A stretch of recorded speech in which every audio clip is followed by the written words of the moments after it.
Si Kristo mao ang makita nga larawan sa dili makita nga Dios. Siya ang panganay anak ug labaw siya sa tanang binuhat. Kay pinaagi kaniya ibuhat sa Dios ang tanan nga atuan sa langit ug ania sa yuta.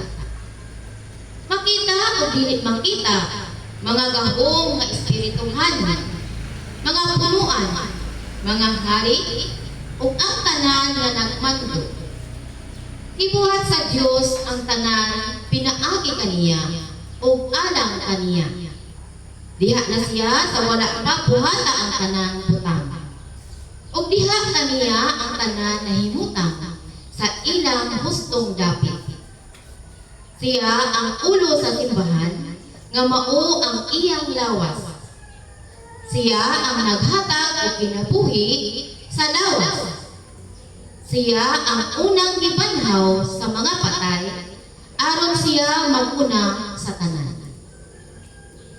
Kay pagbuot sa Dios nga ang anak maghupot sa buos nga kinaiya sa Dios.